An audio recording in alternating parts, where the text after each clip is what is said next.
A lot of this isn't going to make sense to you, and I'm sorry about that. I'm just going to start at the beginning, with the house.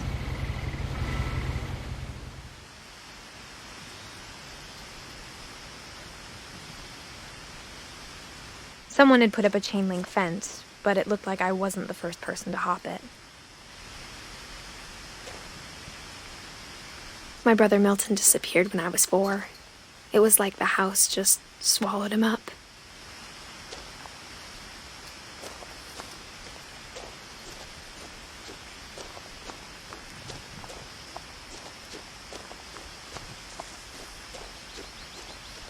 I lived here until I was 11, but I wasn't allowed inside half the rooms.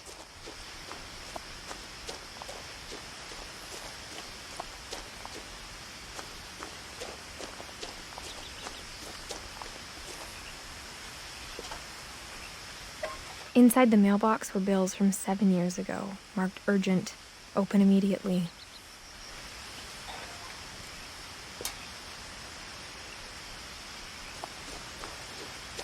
I hadn't been back since my brother Lewis's funeral.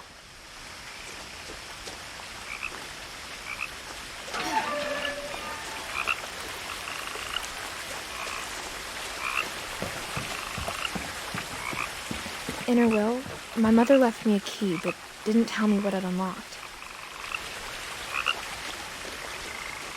Maybe she thought I'd know, or she thought that the mystery would be enough to bring me back.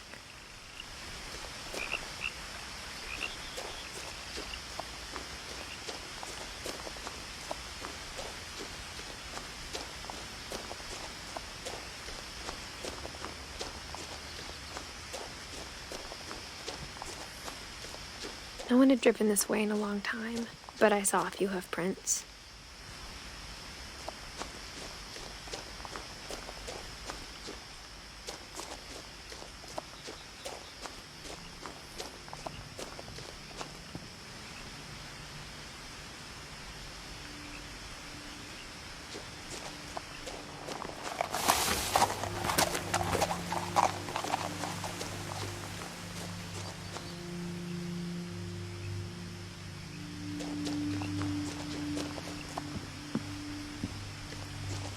The truth is, even after I inherited the house, I never thought I'd come back to it. But now I had questions about my family that only the house knew the answers to.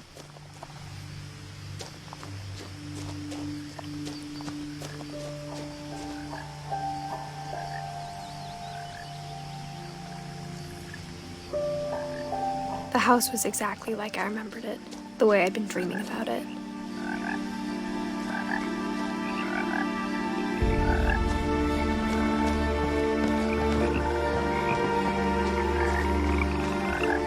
I asked Edie once about the dragon in the pond.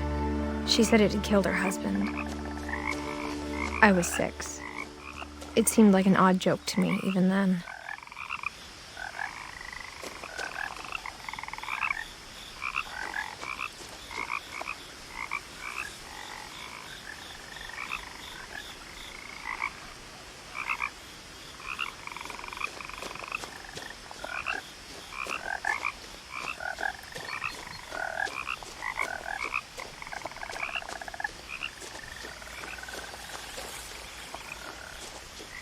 As a child, the house made me uncomfortable in a way I couldn't put into words. Now, as a 17-year-old, I knew exactly what those words were. I was afraid of the house.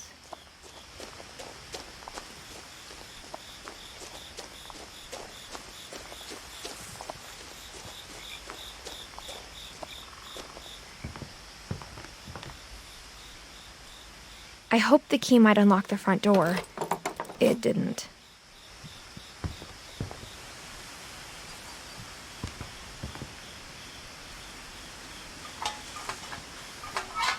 Looking in, I felt like the house itself had been waiting for me.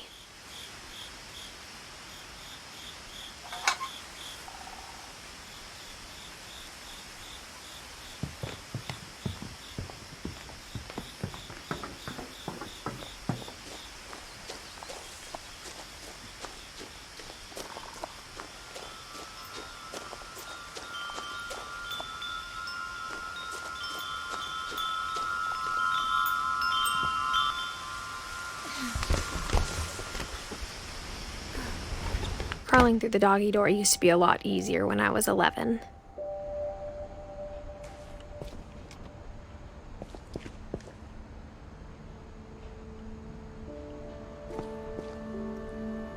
The power had been turned off the night we left.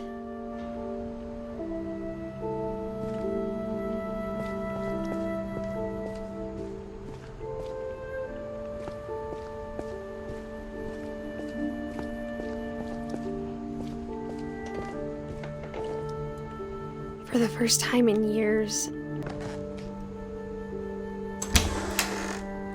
I felt like I was home.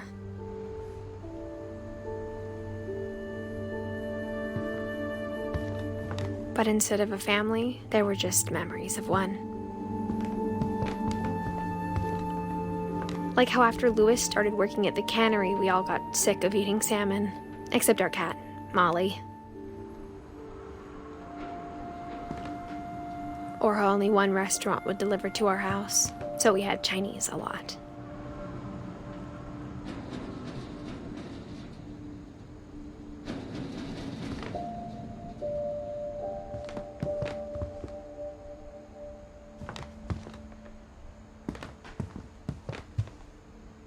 The table was still a wreck from the night we left.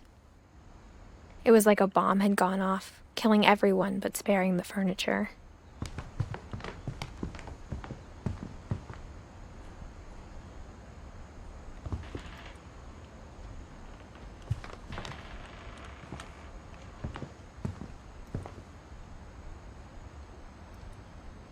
My mom was the only one of us who could imagine Great-Grandma Edie living in a nursing home.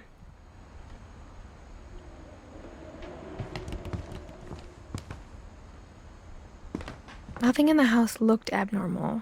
There was just too much of it, like a smile with too many teeth. Even the fireplace had a story. Edie told me the bricks came from the original house, after it sank.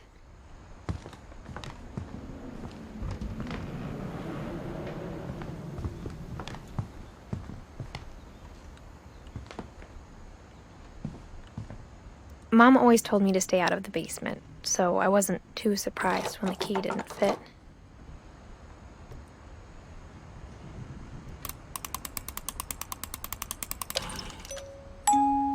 Great-Grandpa Sven built a music box for Barbara, along with the rest of the house.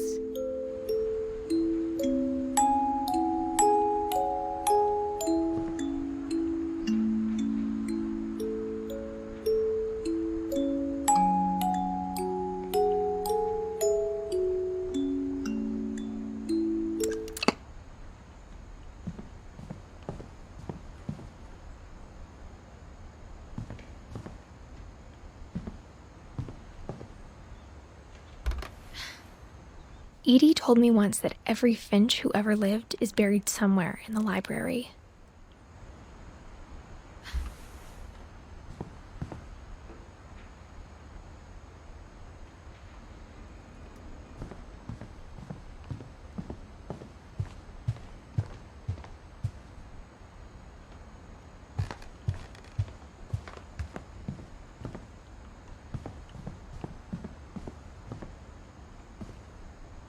After Milton disappeared, Mom sealed up all the bedrooms.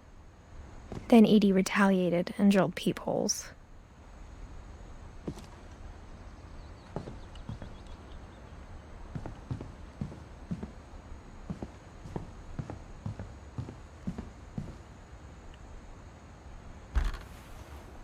My Grandpa Sam spent 7 years sharing a room with his dead brother, Calvin.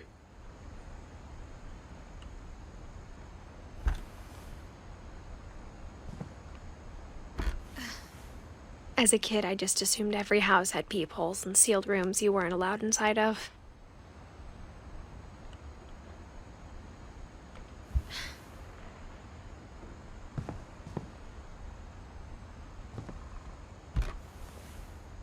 The last time I was in Edith Sr.'s room, I was 10 and she was painting my portrait.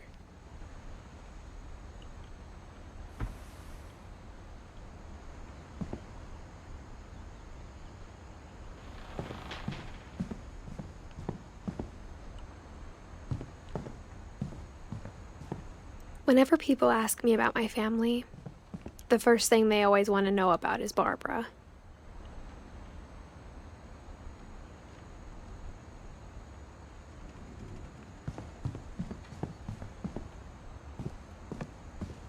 Mom must have locked the third-floor stairs on the night we left.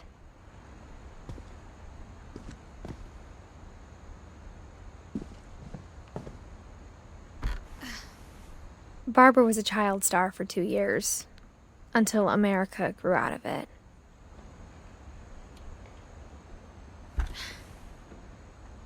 Edie's father, Odin, built the original house.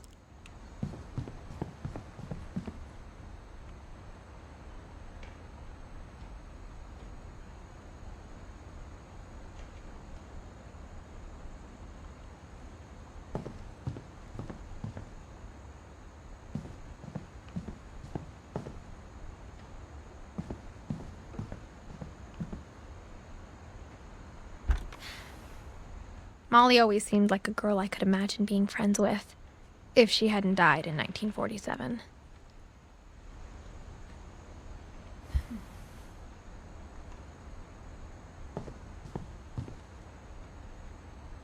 I spent a lot of time playing in Great Uncle Walter's room. I think my mom sometimes regretted not sealing it up.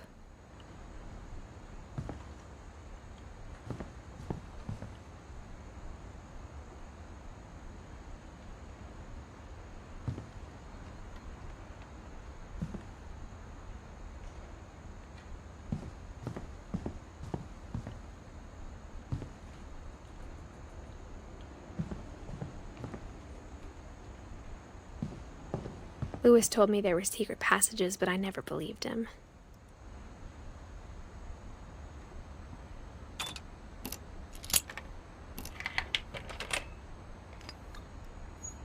Turns out, my mom was really good at keeping secrets. Now it was time to find out what my mom had been afraid of.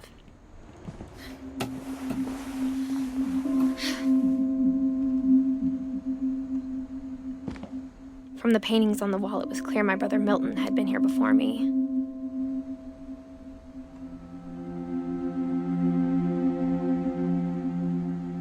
Reading this, maybe it sounds like I had a plan. But I had no idea what was behind that door.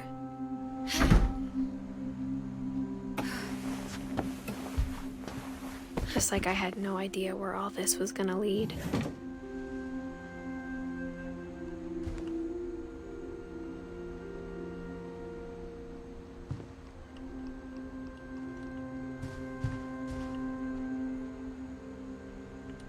I grew up looking at Molly's room through the peephole.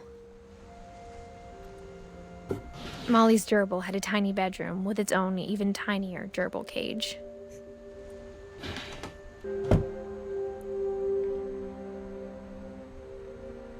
Being inside for the first time, I felt like I'd stepped behind a painting.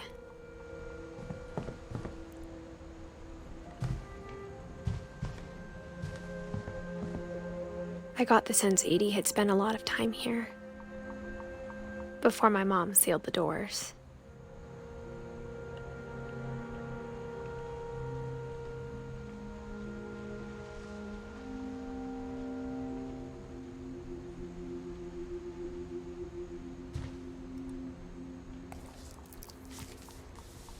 December 13th, 1947.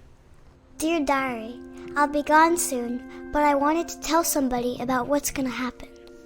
It started when Mom sent me to bed without dinner. I woke up and I was starving, so I looked around for something to eat. The gerbil food was dry, but I didn't mind it.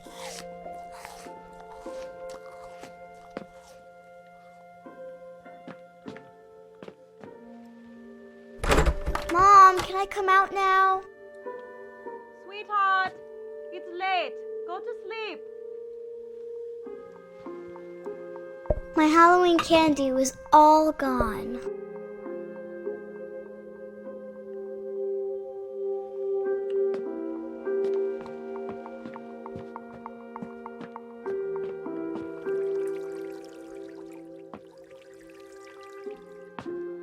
thought about eating Christopher, but I held back.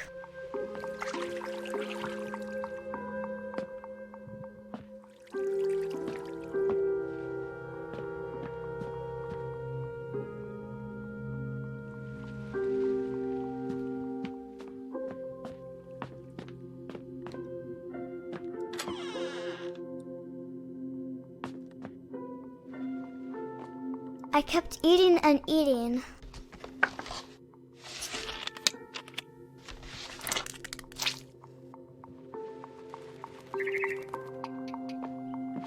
I ate a lot of things that night.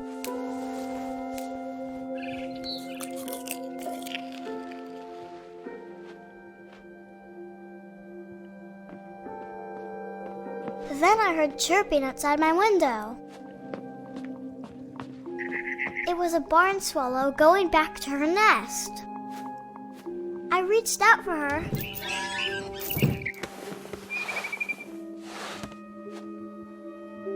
And suddenly,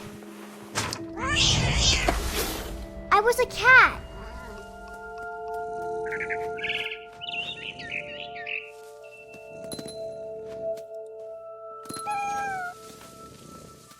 I tried to be quiet, but the bird was really scared.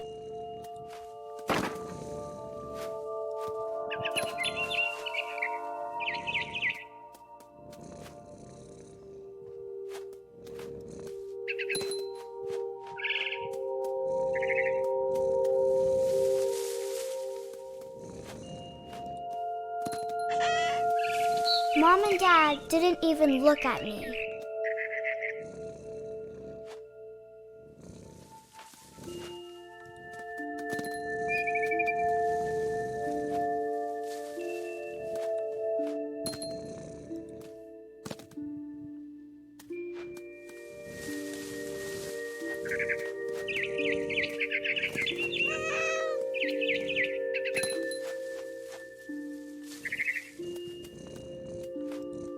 I jumped and I almost got her.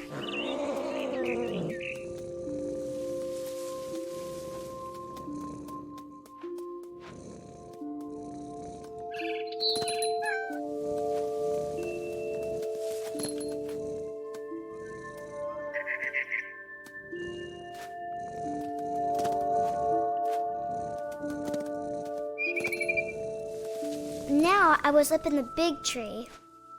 I promised Dad I wouldn't climb it anymore. All I cared about was eating that mama bird. I could tell she was getting really tired.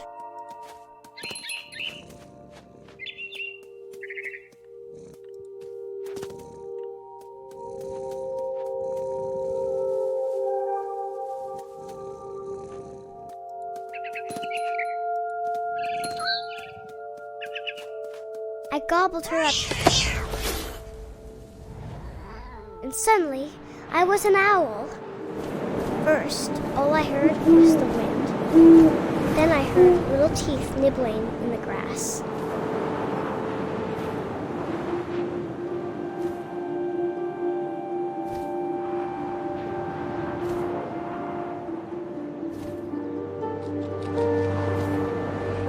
Rabbits.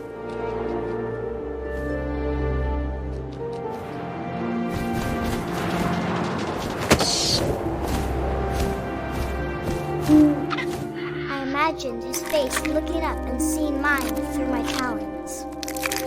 I swallowed him up, and I didn't chew one bit. Then I flew off to find something bigger.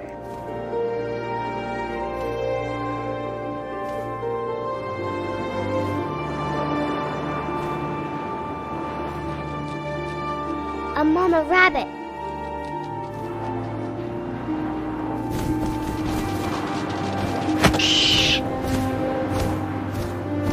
She was almost too big to carry. I started choking, but I couldn't stop eating. And suddenly, I was a shark.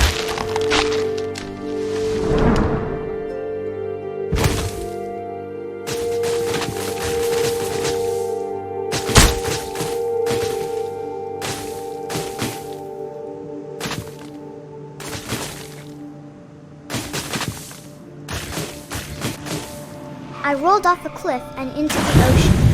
Now, I was hungrier than ever.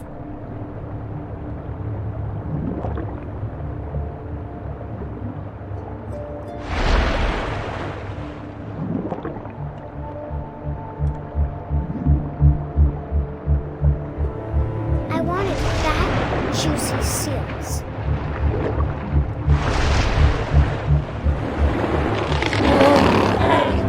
I tore off her flipper, and it tasted really good.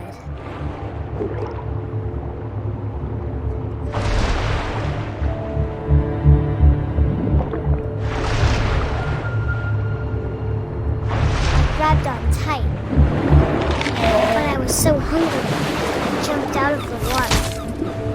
When I opened my eyes, everything had changed.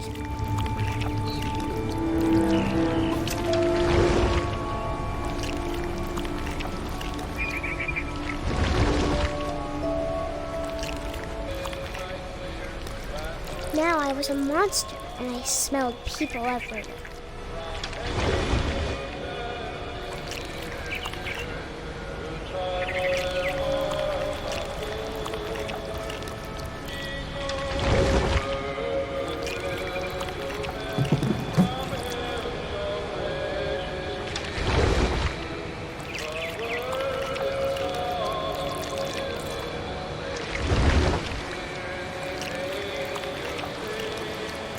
I was big, but I moved real quiet.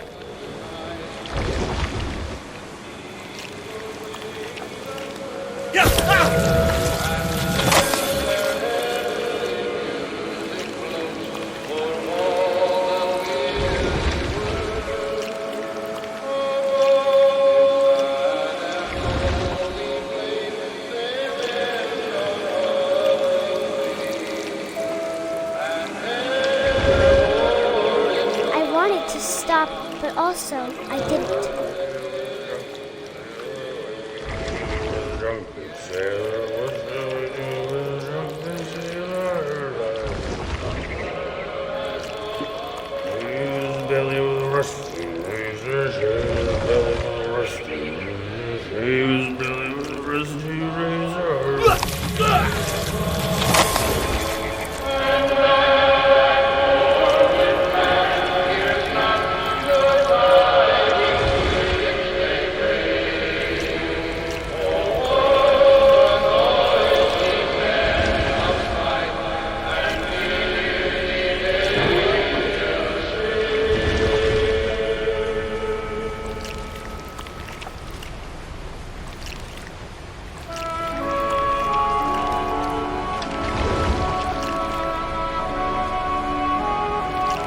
After the last passenger, I was still hungry. And across the water, I smelled something new. Something I had to have, so I swam towards it.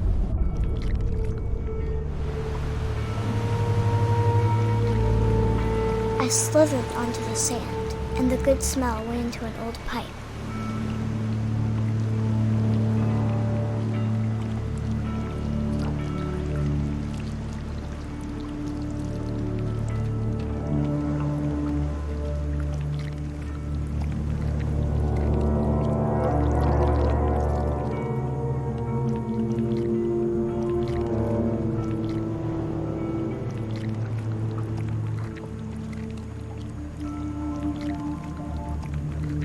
I got closer and closer.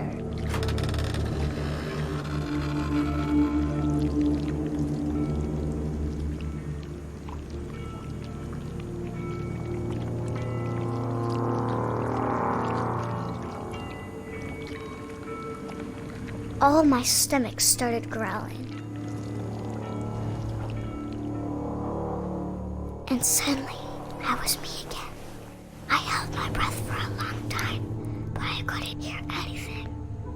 I think it's waiting for me to fall asleep. But it's not going to wait much longer. It needs to feed, and we both know I will be delicious.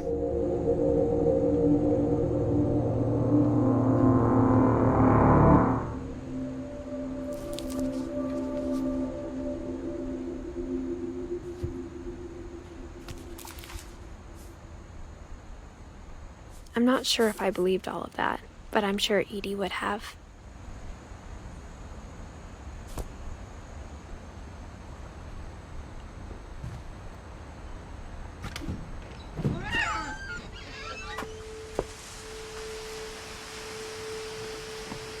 This will be obvious later, but my mom never told me any of these stories.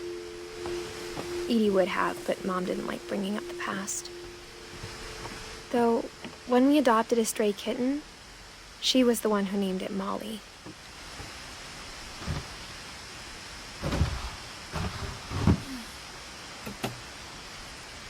I spent a lot of time in Great-Grandma Edie's room.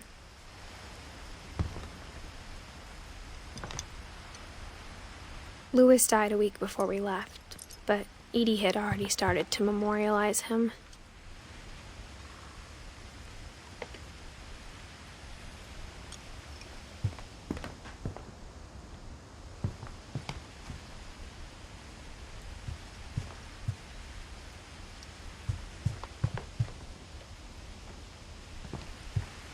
Edie gave a big interview about a mole man living under the Finch house. My mom was furious.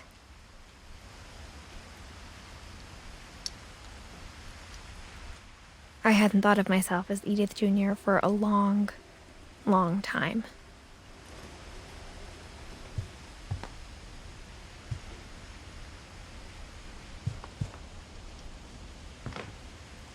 One summer, they evacuated the island, but Edie refused to go. For a few weeks, she was a celebrity.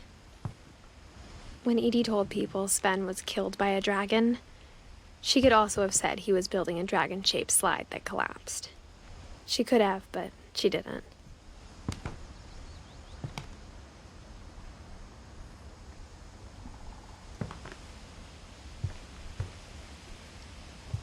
Even in her 90s, sometimes Edie seemed a lot younger than my mother.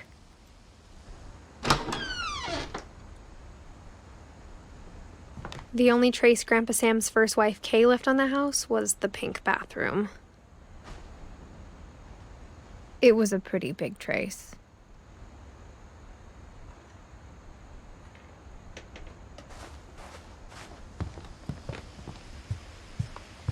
Her room was like a museum.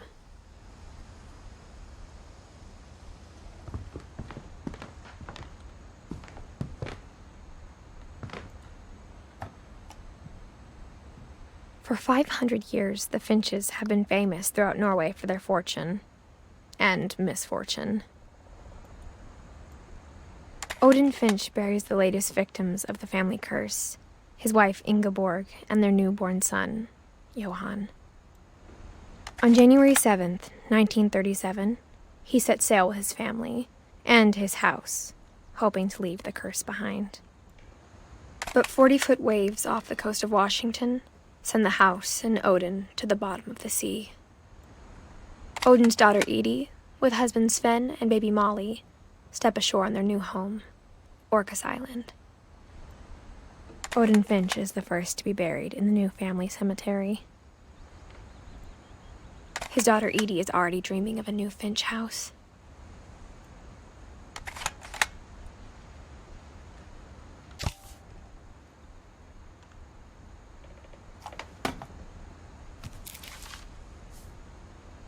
Whatever's wrong with this family, it goes back a long ways.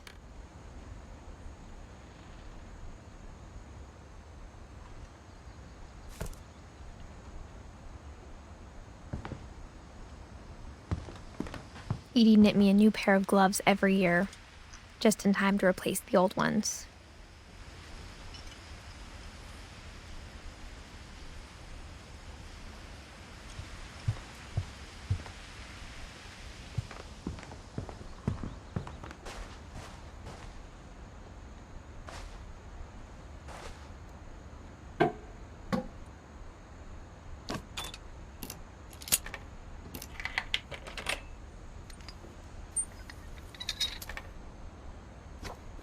There's a secret in this bathroom. It's in the last place you would look. It isn't in the cupboard. It's hidden in this book.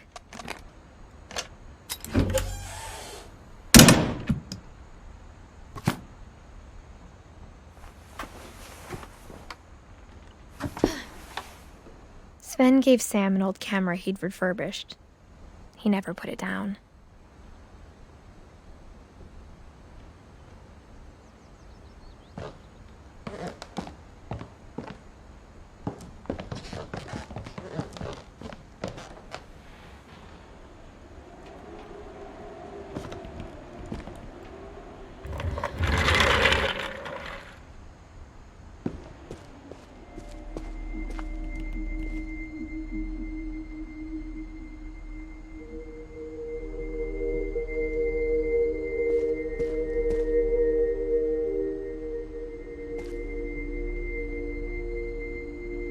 I knew Grandpa Sam had a twin, and that he never talked about him.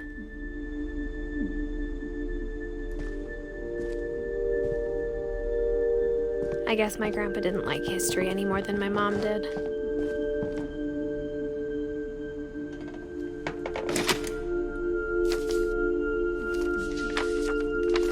How I Want to Remember My Brother by Sam Finch. The thing I remember is that when he made up his mind, that was it. My brother said he'd die before he ate another mushroom, and he did. At Barbara's funeral, we swore we'd never be afraid again, and he wasn't.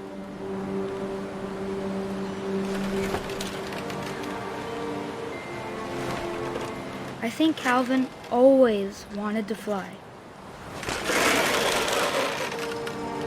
Sam! Calvin! Dinner's ready! Coming! But that day, he finally made up his mind to do it. I told him going around was impossible. Maybe if I hadn't said that, Calvin! I'm not gonna tell you again! maybe if the wind hadn't picked up, then maybe he'd still be here. But I doubt it. I think he'd already made up his mind.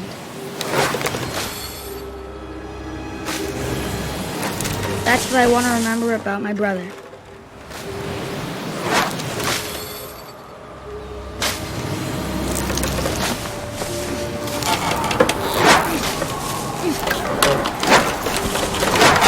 The day he made up his mind to fly. And he did.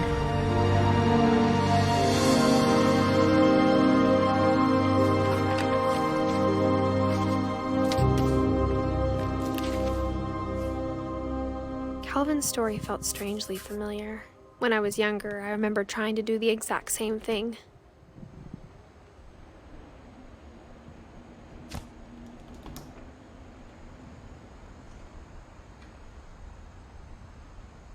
After the funeral, Edie roped off Calvin's half of the room. Mom said Grandpa Sam enlisted at 18 and never set foot in the room again.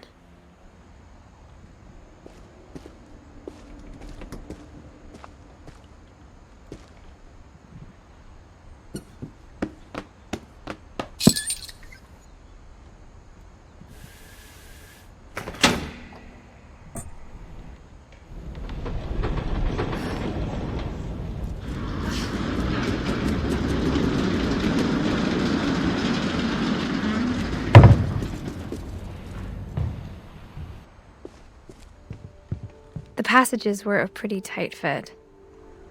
They'd obviously been built for smaller hands and bellies.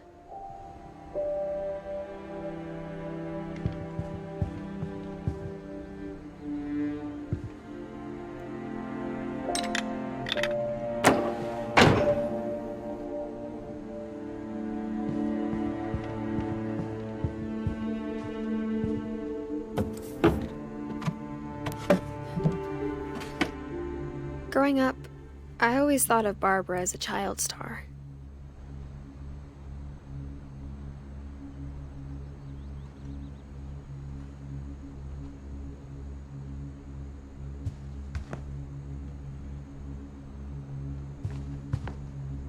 I never thought about how hard it must have been for her afterwards.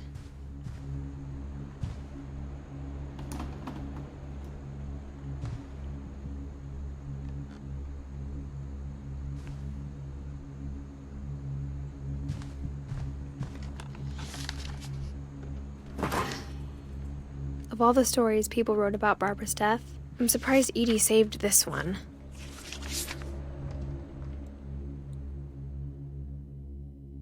Old Jack here with another ghastly tale inspired by America's most unfortunate family.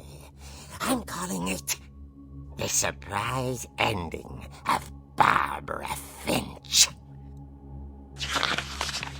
As a child star, Barbara was famous for her scream. Now at 16, she was all washed up. A has-been. But in a lucky break, she'd been asked to perform her signature scream at a local convention for monster movie fans. It was just the boost her career needed. Unfortunately, her scream hadn't aged well. Getting better. I think you just need the right motivation. Her biggest fan and current boyfriend, Rick, was about to demonstrate when... Now that was a great scream. It was Barbara's father, Sven. He'd slipped into a table saw and had to be rushed to the emergency room. So Barbara got stuck babysitting her youngest brother, Walter. Her convention comeback was cancelled. Okay, I'm hearing frustration, but I'm not hearing terror. What if I tried... A gang of hoodlums in Halloween masks have been terrorizing Orcas Island tonight. Police are urging residents to... That came from the basement. You're right! Also, I loved your delivery on that. Why is your basement door locked? Because my dad likes making puzzles and secret passages. There's a key hidden in the music box. The secret is to keep winding and winding until finally the key pops out. Thanks, babe. I'll be back in a sec. 20 minutes later, Rick hadn't returned. So Barbara went to look for him, right on cue. She reached for the music box. And as she wound the key, she listened for Rick, but the house was silent.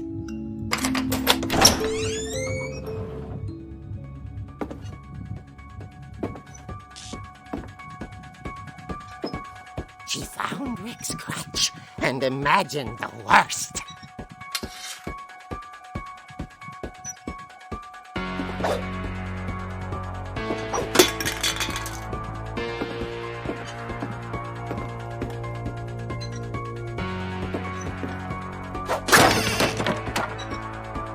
The gang's leader is the infamous Hookman killer, Dr. Carl Hamill, who impaled and then ate his family 10 years ago tonight.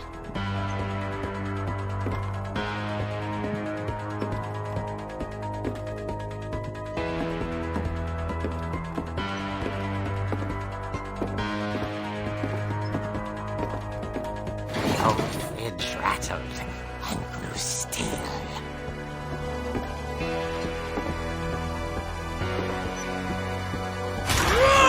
Oh dear!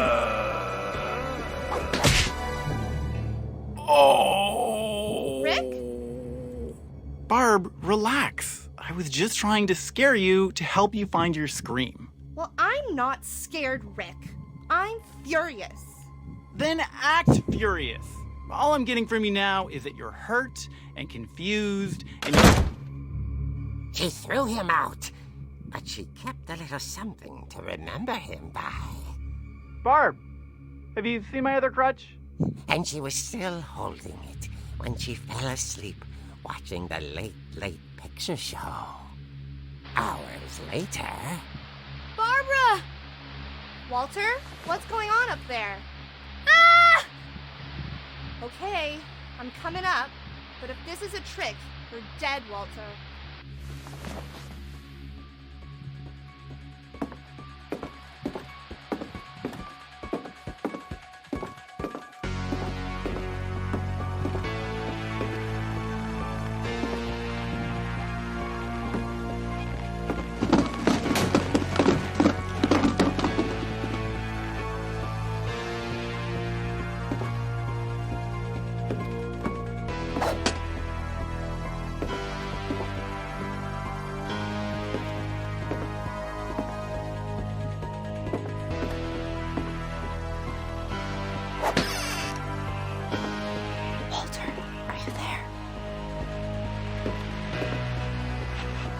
Walter had vanished, but his bedside radio was still on.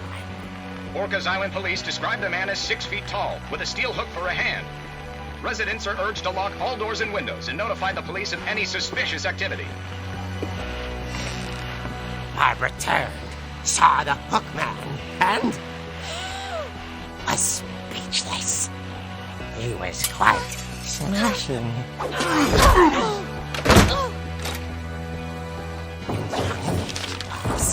He couldn't get enough of Barbara. Okay, Barbara, there's gotta be another way out of here.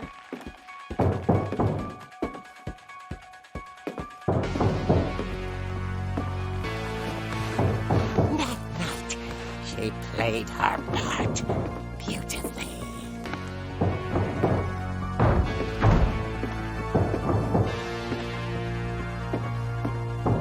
Molly's door hadn't been opened in years.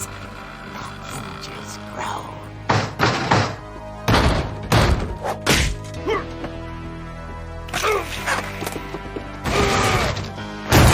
He wasn't moving, but she sensed the story might not be over yet.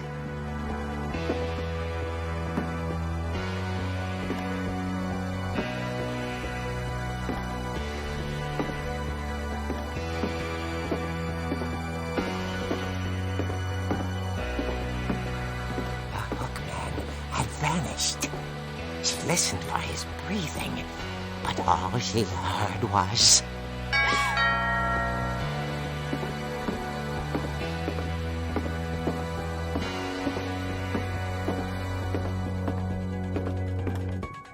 At the door, she heard whispering.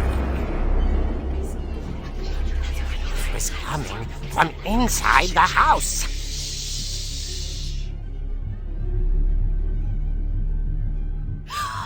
Oh dear. The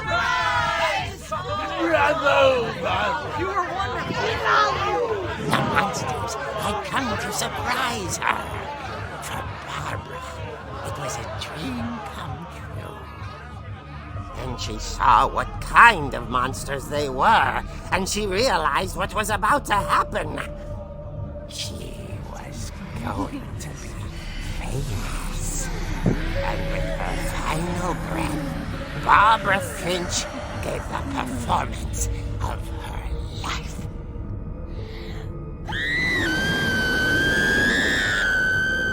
I wasn't there myself, but I hear Barbara was magnificent. Poor girl. She had a taste for stardom. But unfortunately, so did her fans. Of course, the police blamed it all on poor Rick, who disappeared the same night. And little Walter? Hiding under his bed the whole time. He took it all pretty hard, but that's another story. As for Barbara, tucked inside the music box was all they ever found of her. Her ear. Now that's what I call a real eerie tale.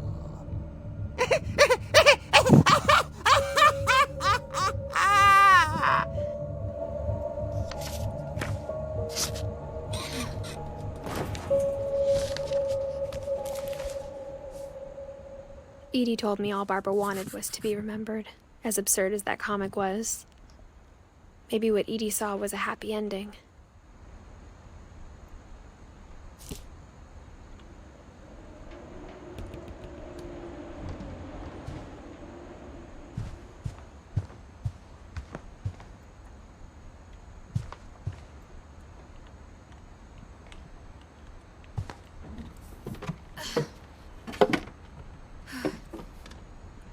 I guess now I know why Mom didn't like me playing with the music box.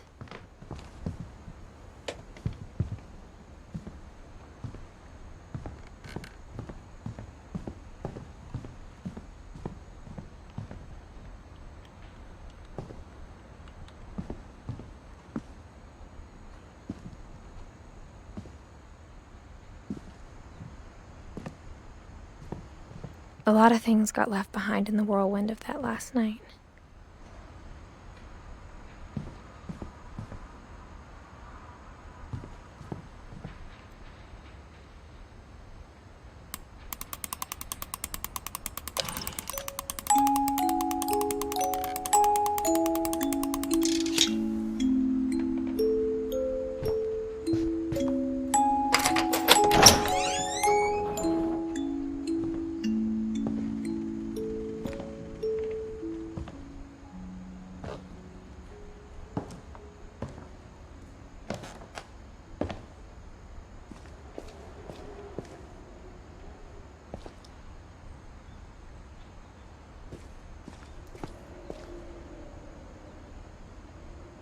Mom said the basement was off limits, unless I wanted another tetanus shot.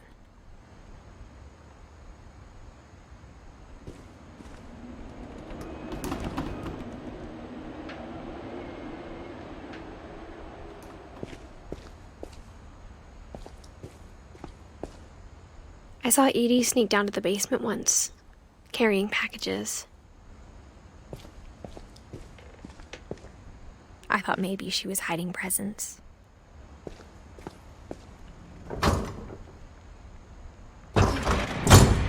It turned out she was hiding a lot more than that.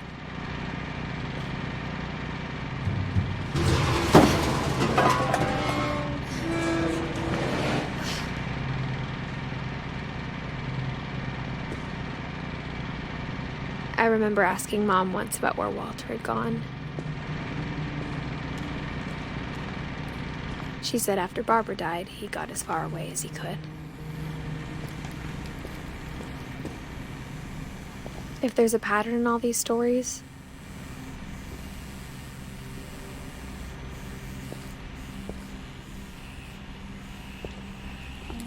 I think it's that none of us has gotten very far.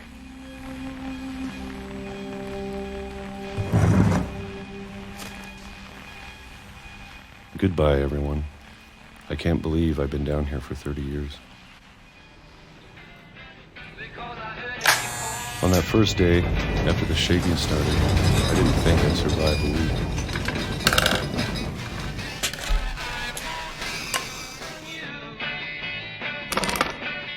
But after a few days, I settled into a routine. That's what kept me sane. Having a schedule, living for today. I always expected to be dead tomorrow. But if you wait long enough, you get used to anything.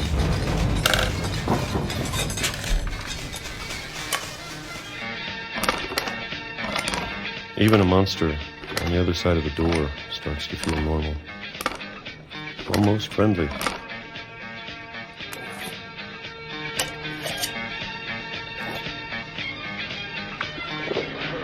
And then one day, everything just stopped.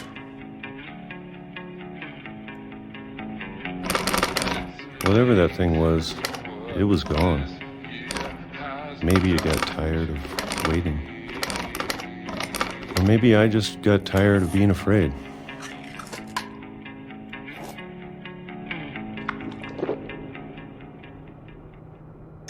It's been a week now, the longest in 30 years. I'm done waiting. I have to leave while I still can.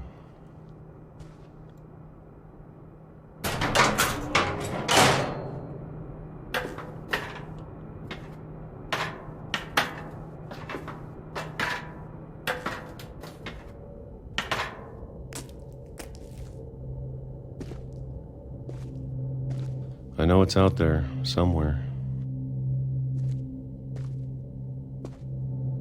Whatever killed Barbara and Molly and Calvin.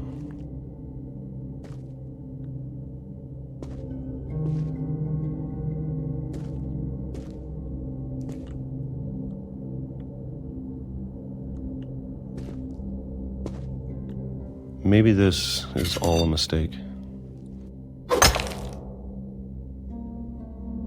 But I need to stop living the same day, even if it kills me.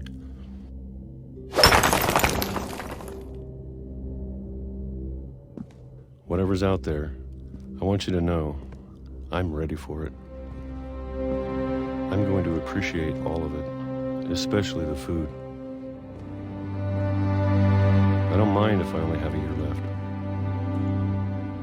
or a month, or a single week. I'd be happy with one more day. I can already imagine the sun on my face.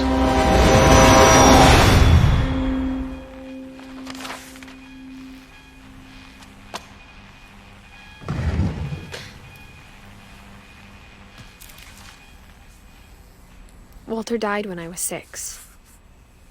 I can't believe my mom never told me he was down here.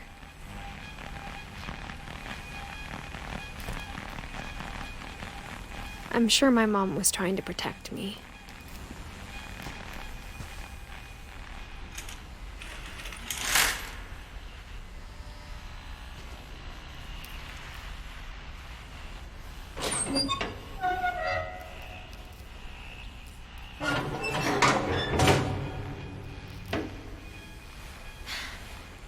Maybe she was afraid I'd end up like Walter.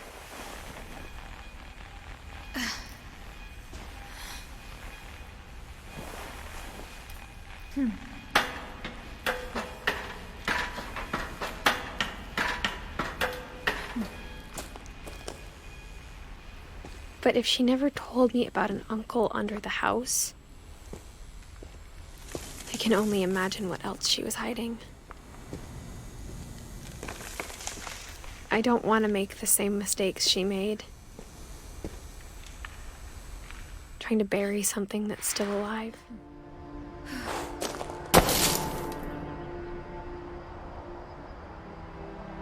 Now that there's only one of us left, or maybe 2, I thought it was time I heard the stories for myself and found out what happened to everyone else. But now I'm worried the stories themselves might be the problem.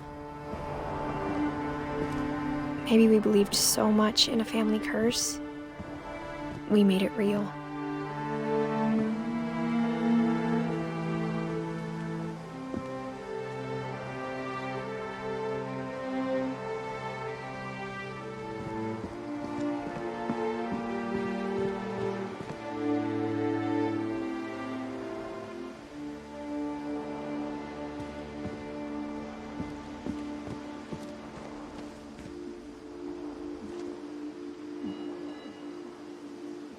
I don't know if I should even be writing this.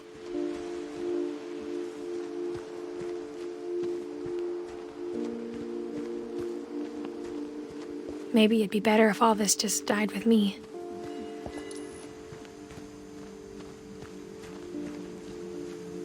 But I thought you should know about your family.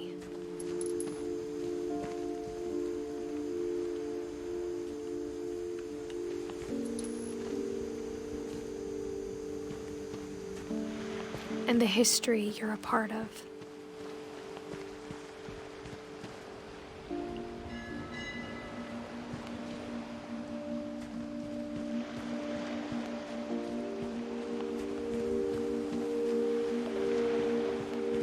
Though to be honest, I feel as lost as you probably do right now.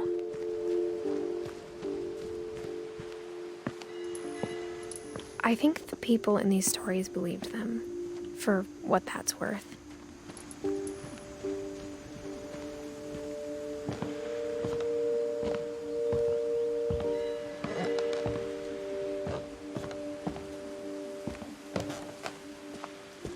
And when you look at the house, that history of imagination and stubbornness and madness,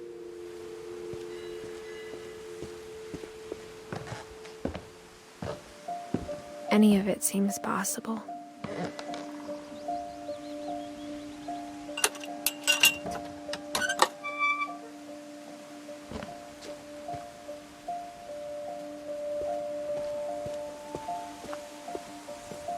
I think we've been surrounded by death for so long, we've just gotten used to it. What kind of family finishes building a cemetery before starting the house?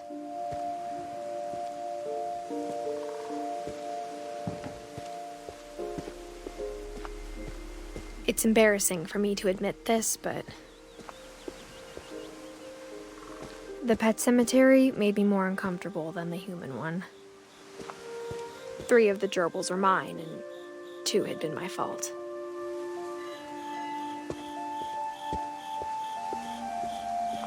Sven built the house, but it was Edie who designed the cemetery.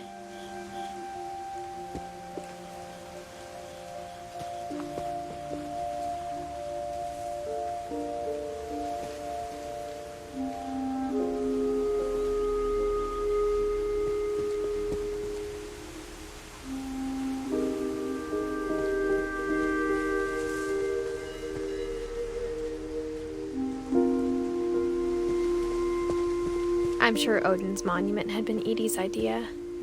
My mom was always trying to move on, but for Edie, the past never went away.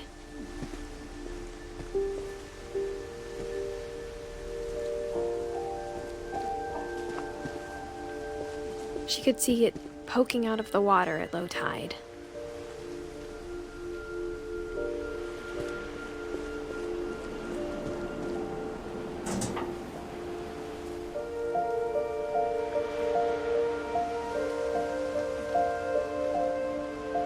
Edie said she dreamed about the old house every night.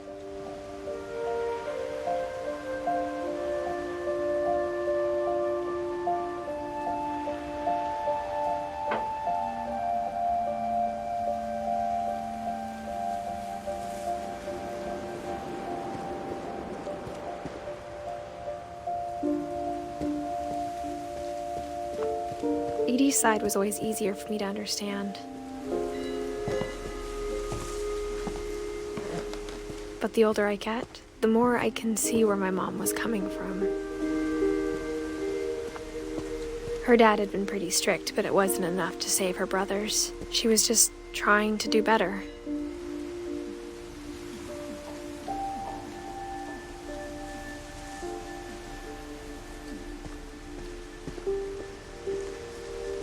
She lost 2 of her brothers, just like I did. I get why she tried so hard to protect us. We never found Milton's body, so my mom insisted we were putting up a monument, not a tombstone.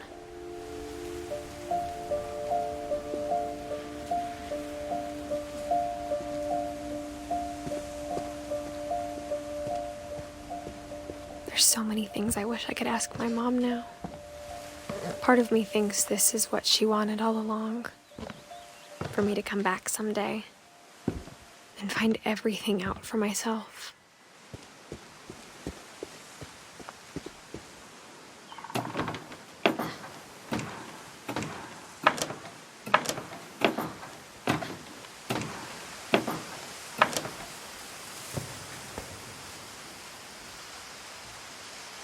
But looking back on it now,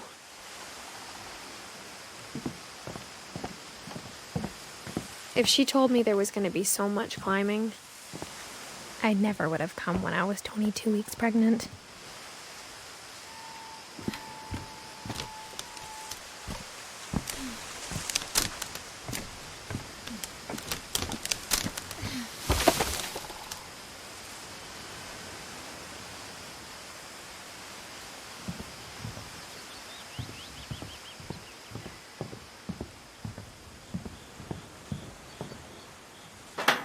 I never met Grandpa Sam, but I think he and my mom had a lot in common.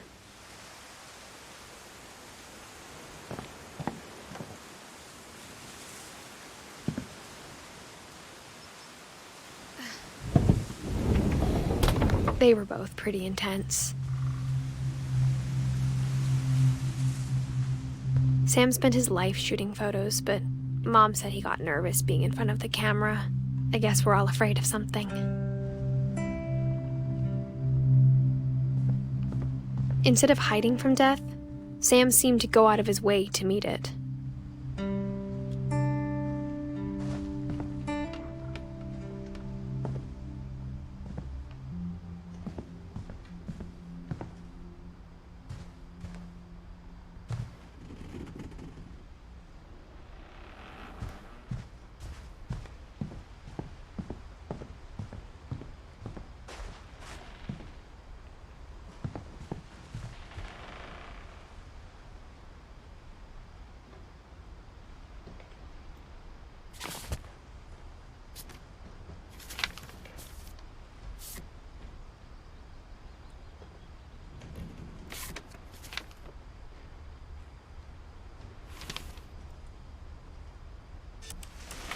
Dawn, I promise, you'll never forget this weekend.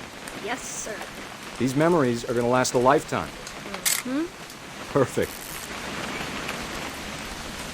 It's gonna rain the whole weekend, isn't it? I will never forget this weekend, Dad. That's the spirit. Okay, got it. I'm gonna take some pictures, okay? Just be careful. The camera's older than you are.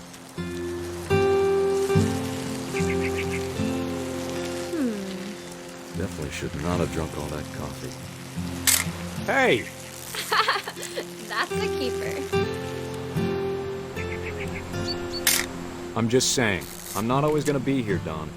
You'll need to remember this stuff, if you want to survive. I'll be fine, Dad.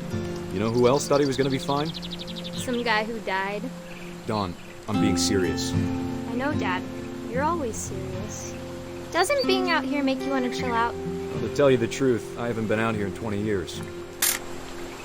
Dawn, don't you think you could find something more interesting to photograph?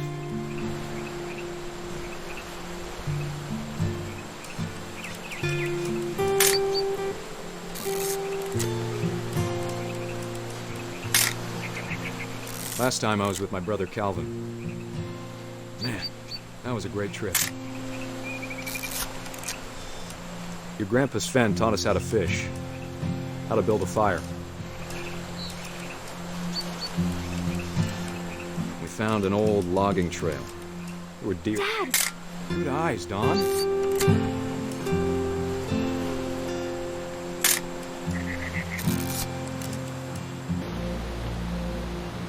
Dad, I... Just breathe. Turn off your imagination. Focus on your target. Let me get behind you. Do I have to do this? Dawn, you don't have to do anything. But if you want to survive, you'll need to be strong.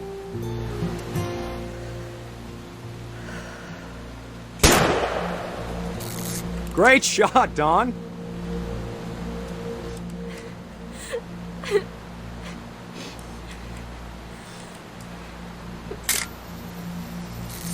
I'm proud of you, Dawn.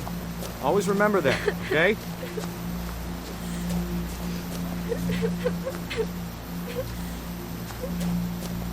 Dad, it's twitching. I think That's it's totally so... normal, Dawn. Just focus on the camera. Try not to think about... Dad!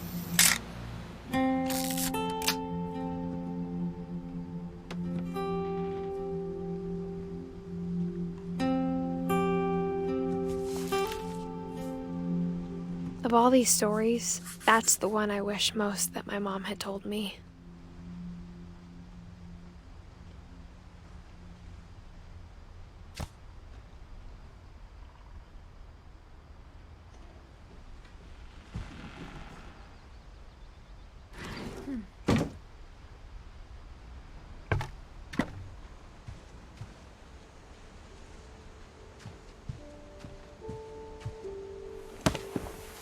After Sam died, my mom and Edie got really close.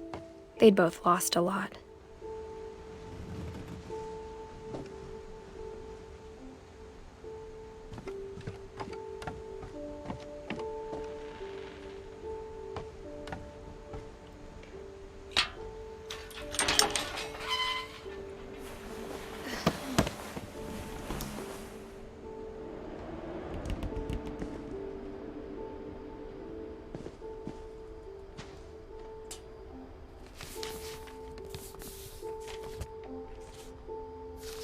Dear Kay, do you remember the way Gregory used to laugh when he thought he was alone?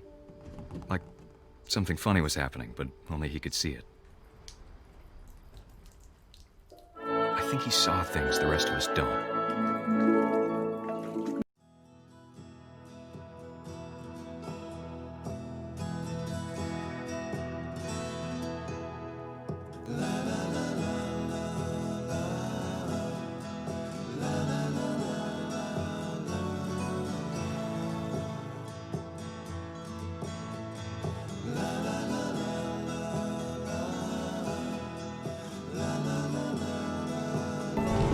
Over, Gregory. It's time to... Hold on, sweetie.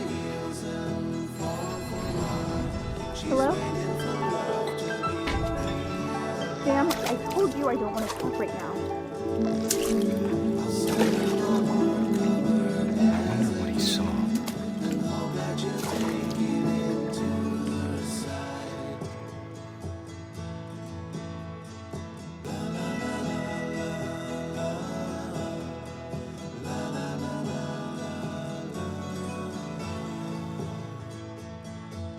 He reminded me so much of Calvin. Lost in his imagination.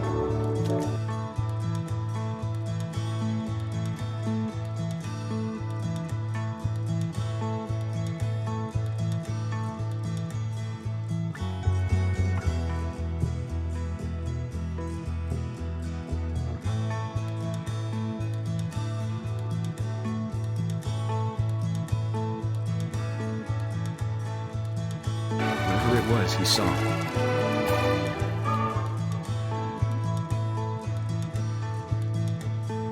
It sure made him happy.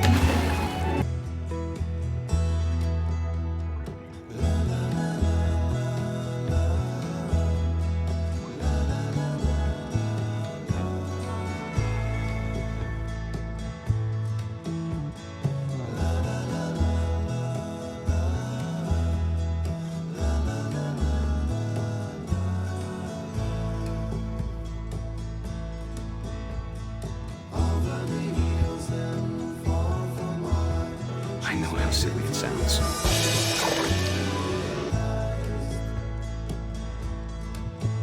But I worried about a baby being too happy.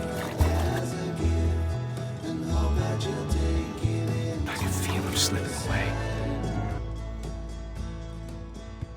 Sorry about that, Gregory. I know you did everything you could. Maybe if I hadn't called that night. Damn it.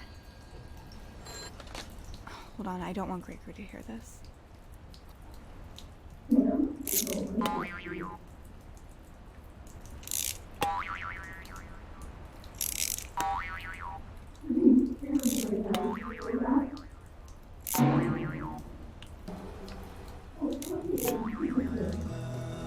I wish you could have told us about the world we saw.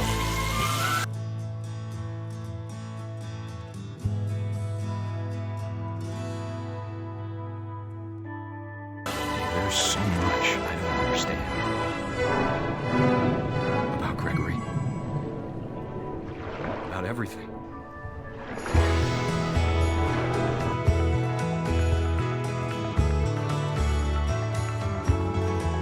But I know what happened wasn't your fault.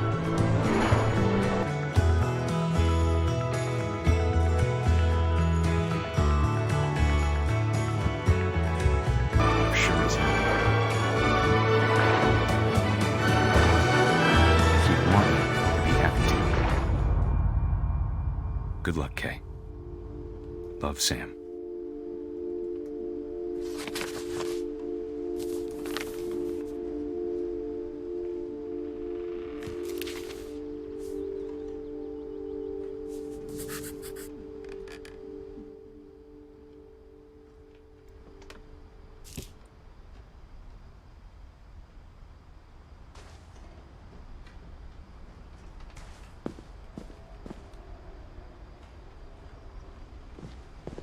I can't imagine my mom ever writing poetry, and yet...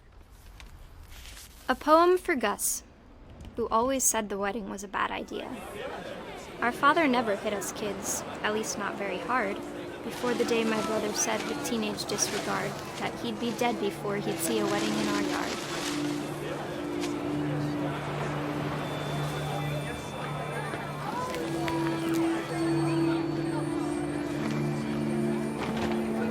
My father made him come, of course, but Gus stood far apart, just flew his kite and bottled up the storm inside his heart.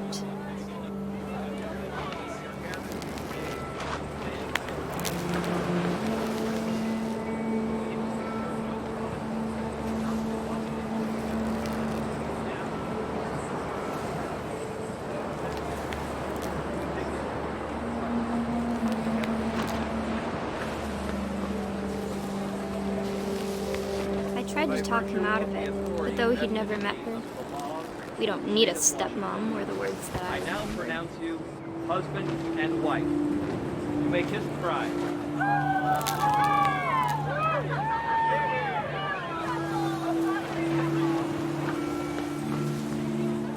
When the time for photos came, Dad ordered him to come here. But Gus declined, and as a sign held up his middle finger.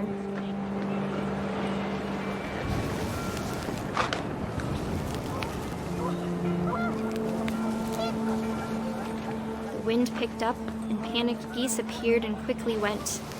But all the humans did that day was go inside the tent.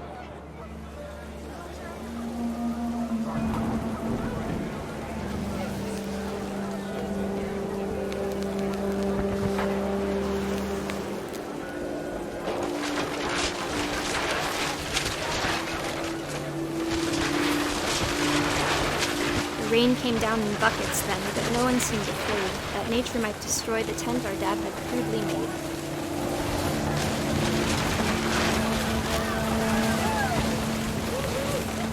The thunder sounded much too close and full of angry power. But all my father said to this was, "Make the music louder."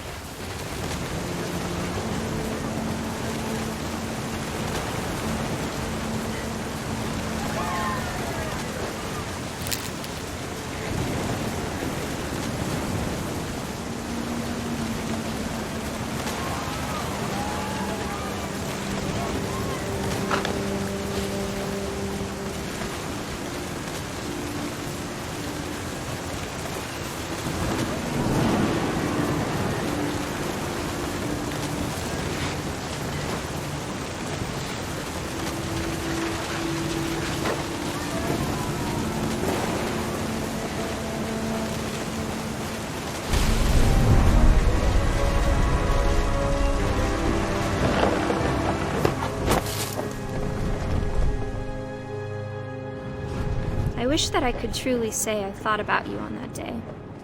Out there on the beach alone, just you, the wind, the sea, and foam. But I didn't, until we found you.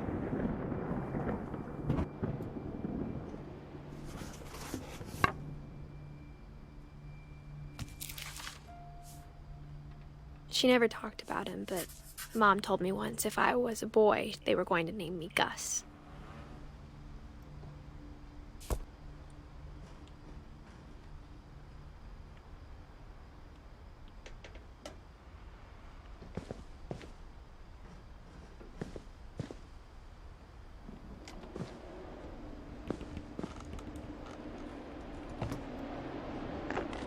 My mom moved up to the loft after her brothers died. At the time, it was as far away as she could get.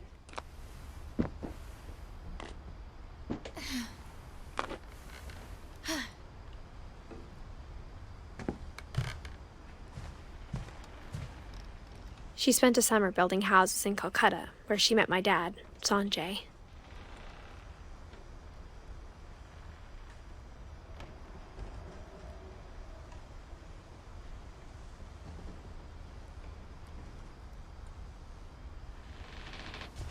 Religion was another thing my mom never talked about, but I think it helped her a lot after her dad died.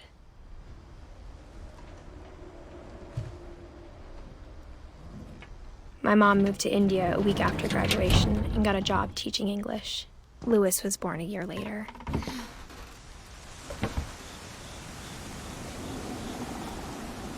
When my dad died, I don't think Mom knew where else to go. I'm sure Edie was happy to have her back. And to see kids in the house again.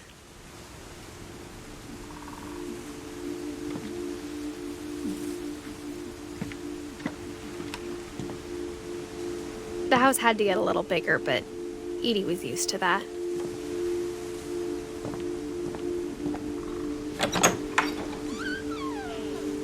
And for a while, things were good. Almost normal. But it didn't last.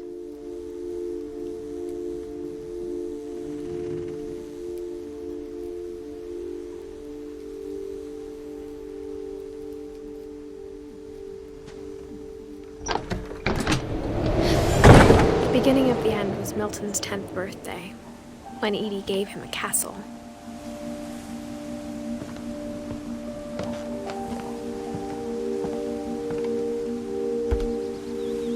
After Milton disappeared, the only thing he left behind was a room full of paintings.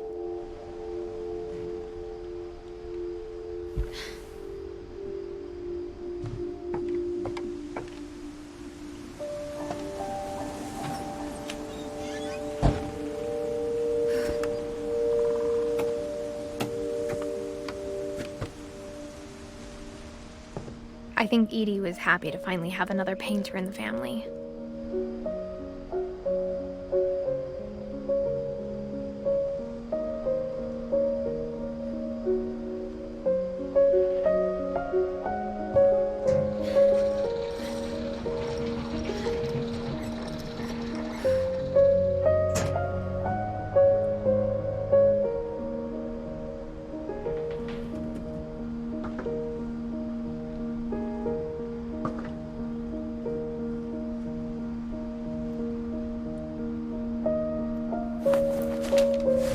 Milton Finch in The Magic Paintbrush.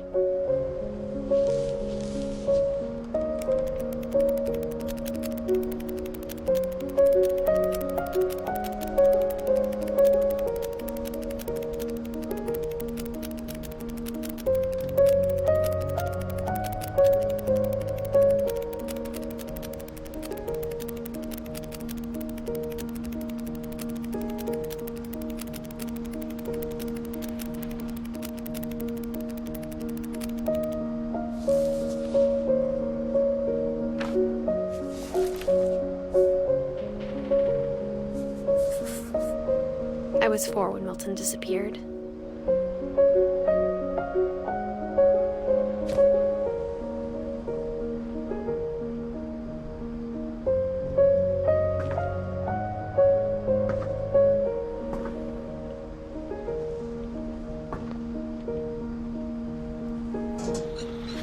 Mom spent months searching for my brother.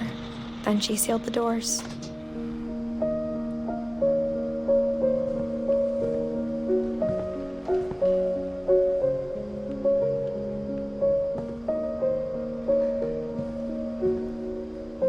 Whatever Milton had found in the house, Mom didn't want it getting out.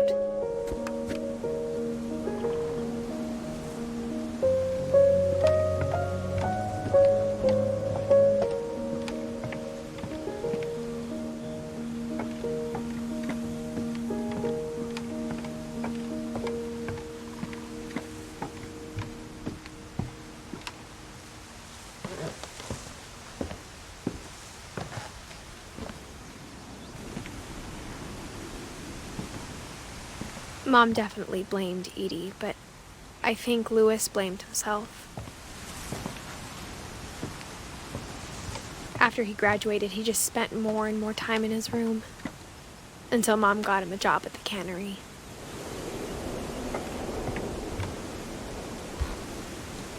Everyone always told me to stay out of Louis's room, except Louis.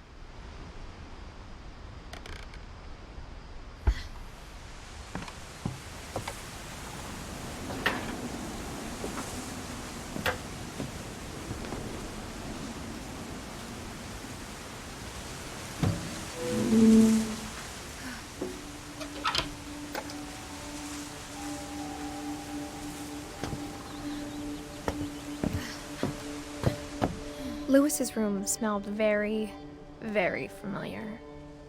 That part of him lived on.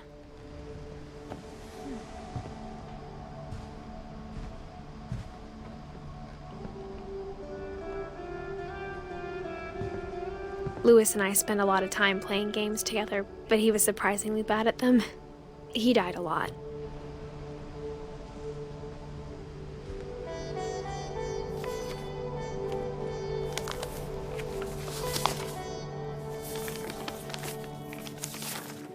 Dear Mrs. Finch, as Louis's psychiatrist, I can understand your desire for an explanation. As I see it, the trouble began in January, shortly after we convinced your son to seek treatment for substance abuse. Newly sober, I believe Louis first noticed the monotony of his daily life.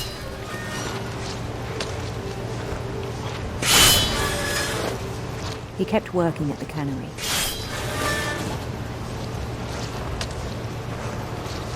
But he withdrew part of himself.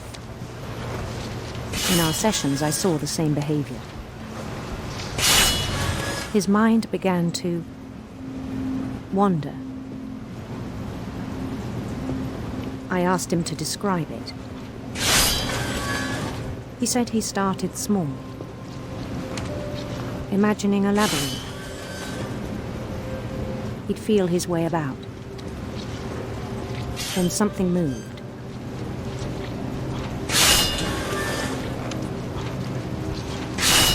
Bats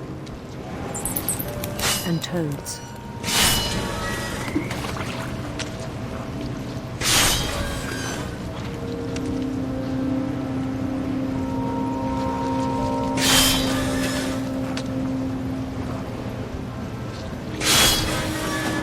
And things that have not names.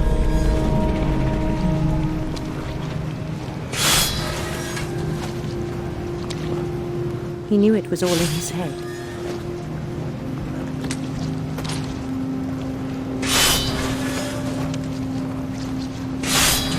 But he took it very seriously. I had hoped he'd find himself.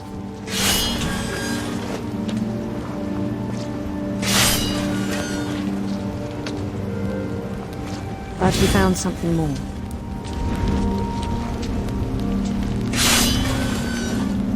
I worried about him then. Daydreaming at the cannery.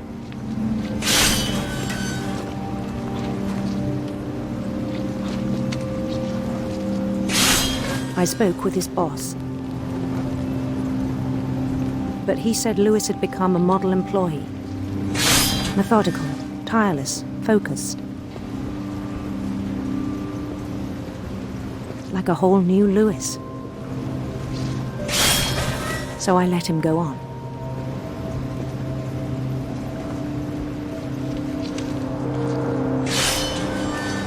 I even encouraged him. It seemed very promising at first. He told me he'd made a new friend.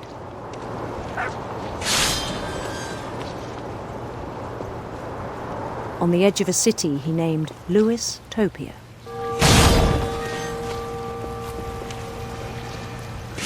He built the city up slowly, brick by brick. Then he made musicians.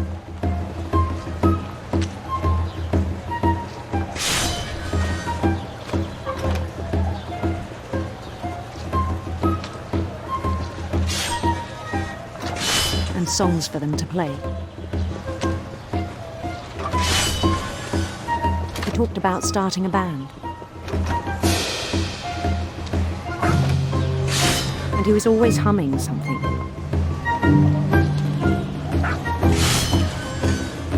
Every day his imagination grew stronger.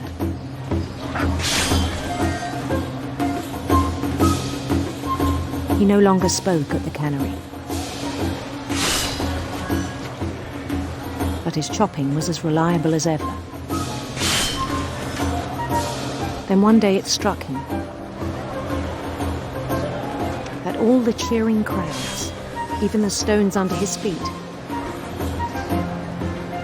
were all in his imagination. So he could do whatever he wished.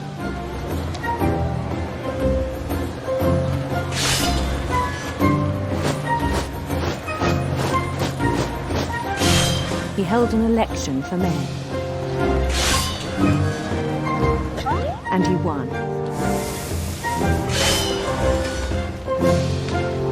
They begged him to stay, but his mind was already wandering.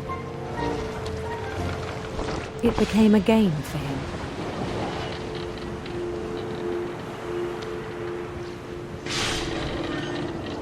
He'd conquer a city, then immediately push on.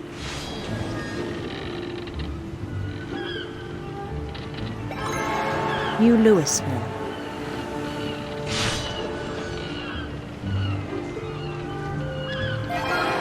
St. Louis. He started drifting away from our reality.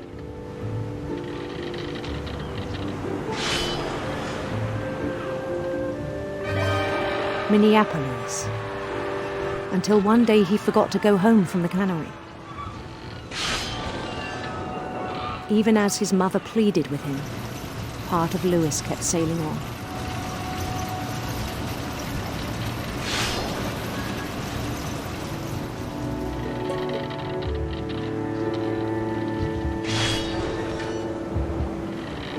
In Louisburg, he heard rumors of a handsome queen.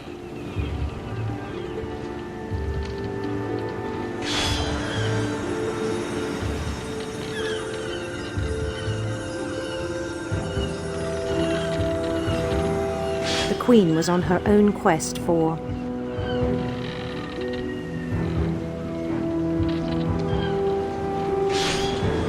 radiant rainbows.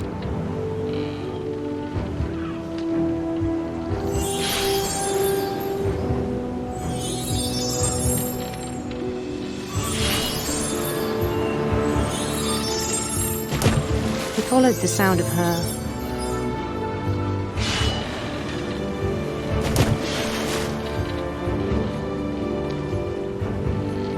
electric sitar.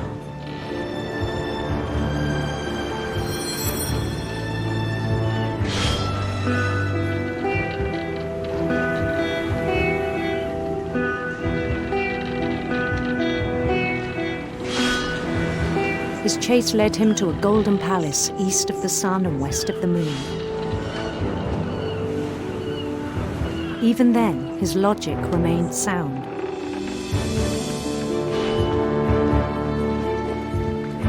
He knew the world was all in his imagination.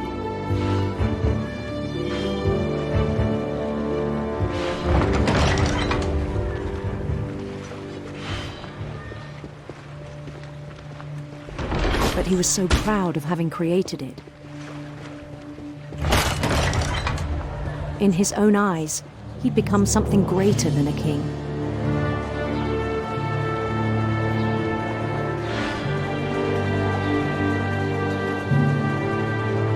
For someone who'd never known success in the real world, I think it was overwhelming. And then it struck him that the real Louis was not the one chopping salmon, but the one climbing the steps of a golden palace.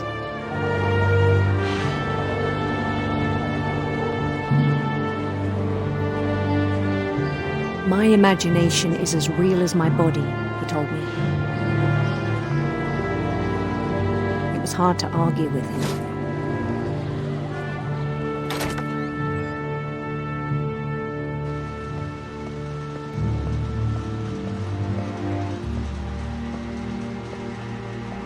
Began to forget the world we know.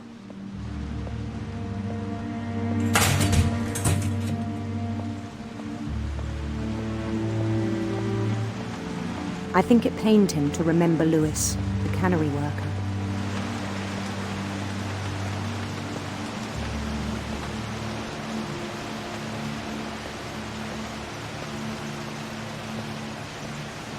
He began to despise the man with a royal contempt.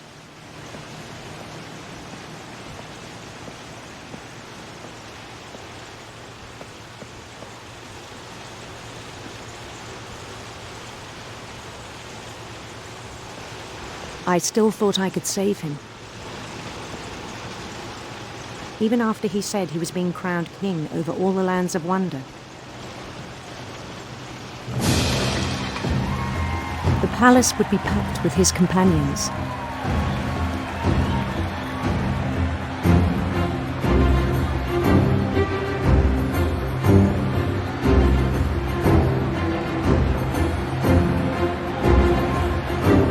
Including the wise Calico who'd insisted on advising him.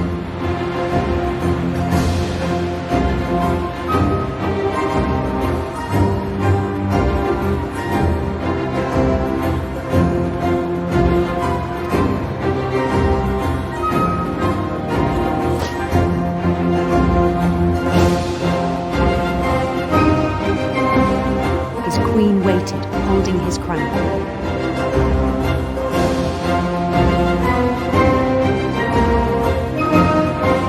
There was only one thing left to do.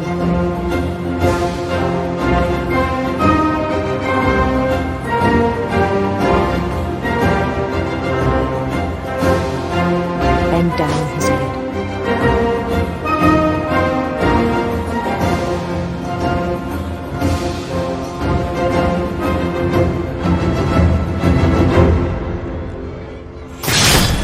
And the rest I think you know.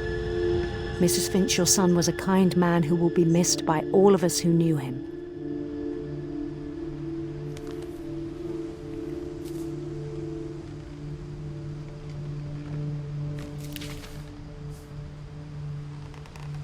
My brother was really cool. I wish you could have met him.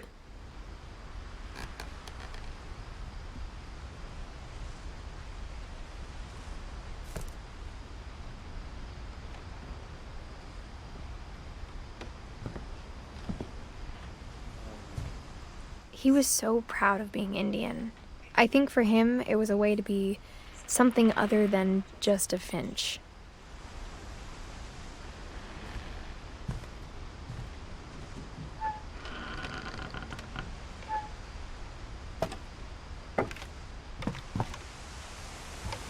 On the way back from Lewis's funeral, my mom told me to start packing. She waited until the day before we left to tell Edie. I'm not sure if she wanted to make it easier or harder.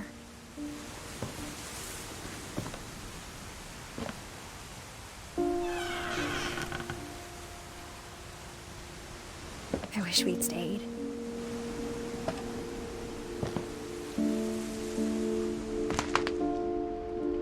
But I understand why we left.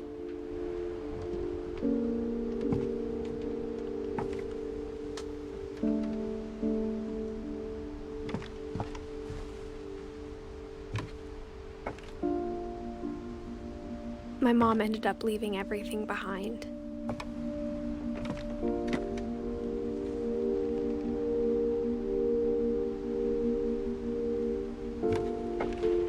What happened that night had been coming for a long time. Maybe it should have come sooner.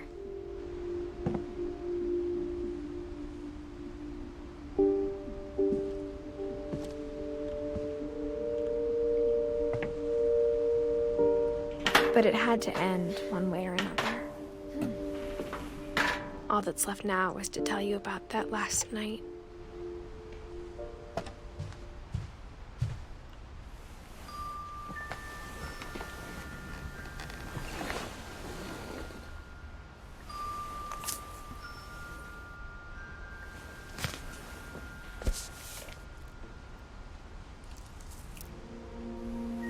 That whole last day, Edie just watched us pack and didn't say a word. Until supper, when she raised her glass and said, "To our final night together, and all our final nights apart." Grandma, you know what I said about alcohol. Some of your medications are very Edith, specific. I left a present for you in the hallway. Why don't you go open it? The grown-ups have to argue now. I'm sorry, you're right. We're all leaving tomorrow. Let's just enjoy our last... I'm not leaving. Edith, you're excused.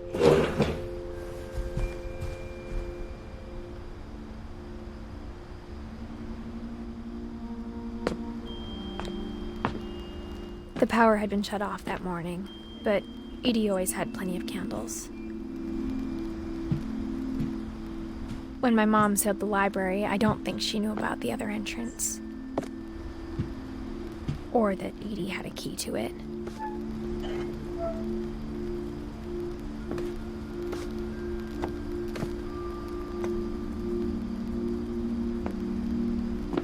That thing you're afraid of isn't going to end when you leave the house.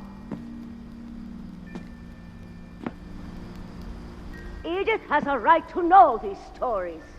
My children are dead because of your stories. I think it's best if Edith and I leave tonight.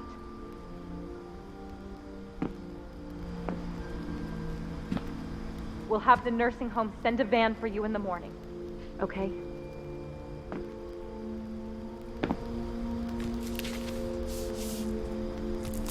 Dear Edith, there's so many stories I wish I could tell you, but there's only time for one.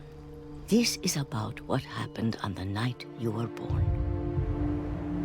That night, the tide went way, way out. It was the first and last time I ever saw the old house aground. There'd been an earthquake out in the middle of the ocean. They called it the lowest tide in 1,000 years. God, it smelled awful. You know, I've seen that house every day of my life.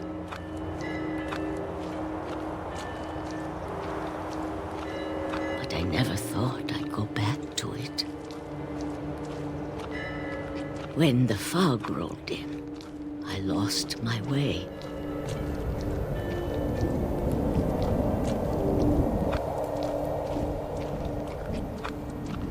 I got turned around.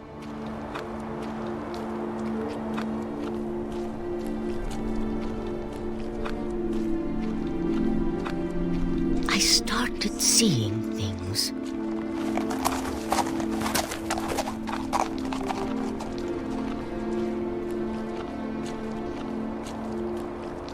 Things I'd forgotten had ever existed.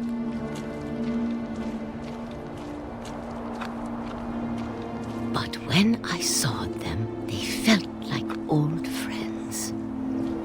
That night, a lot of things came back to me. Or maybe I came back to them.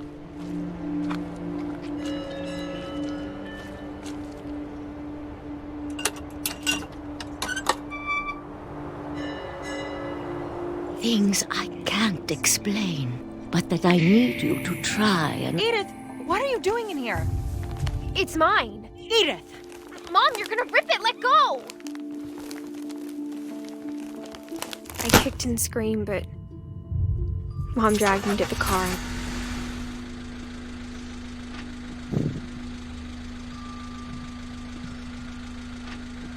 I never saw Great-Grandma Edie again. The next morning, the van came to pick her up, but she was already gone. After that, we moved around a lot.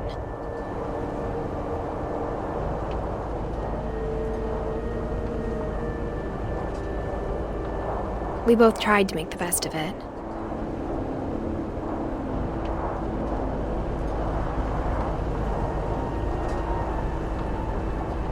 A few years went by.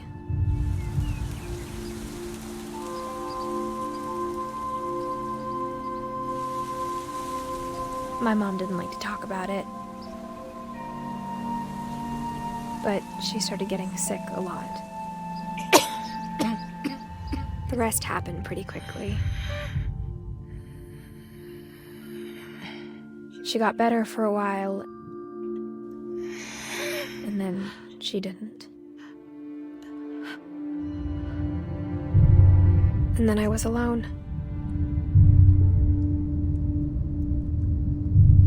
The last Finch left alive.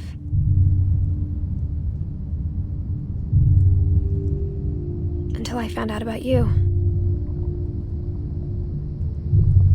I'm still not sure what to tell you about all this. If we lived forever, maybe we'd have time to understand things. But as it is, I think the best we can do is try to open our eyes. And appreciate how strange and brief all of this is.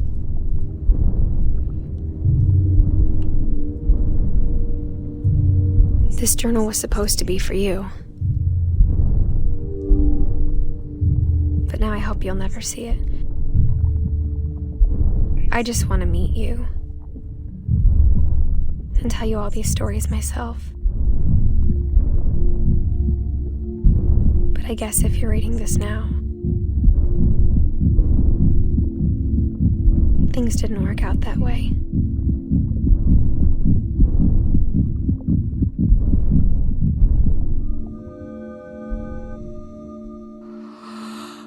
This is where your story begins. I'm sorry I won't be there to see it. It's a lot to ask, but I don't want you to be sad that I'm gone. I want you to be amazed that any of us ever had a chance to be here at all. Good luck.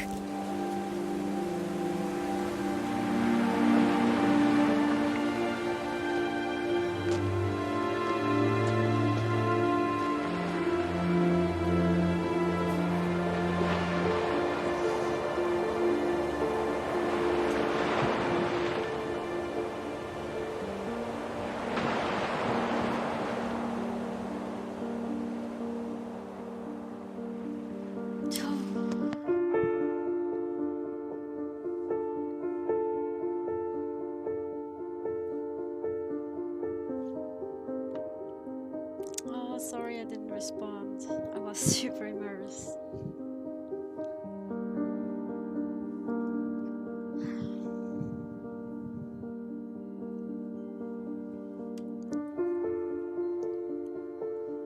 Yeah, it's so good.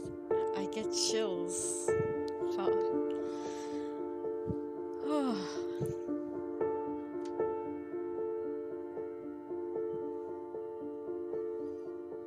Yeah, I love this story. I don't know how much when you joined, but it's so good.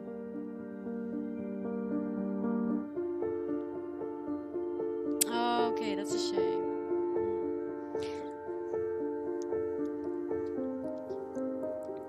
Yeah, of course. I'm go. Yeah, I recorded it. Also, when we're talking now, it's fine. I'm only recording the game, so I'm not recording any mic or any voice. Yes, I'm gonna make a game movie out of it. It was a little bit fiddly with the controls, but other than that, it was very good.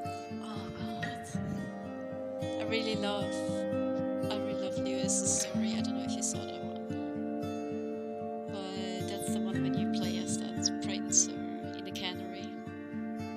And the crazy thing is, with your right hand, you control the mouse and you do the fish.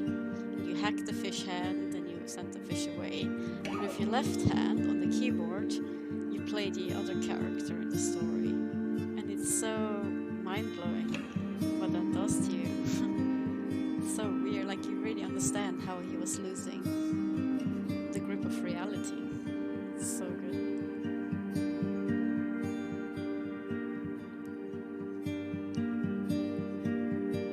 Yeah, that was his day job, yeah. So that was the reality, but he was daydreaming, and yeah, well, he had huge mental issues, and yeah, until he killed himself in the cannery. Yeah, it's really scary.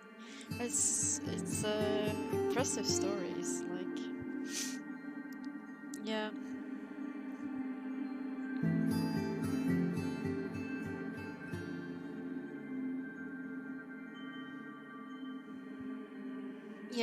Yeah, it is.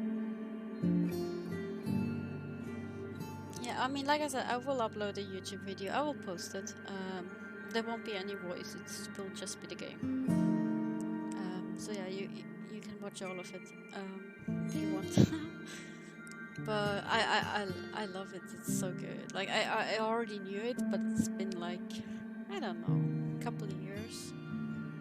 Because it came out in 2017. That's when Edith dies. And that's, yeah, when the game came out too. And it won the narrative award.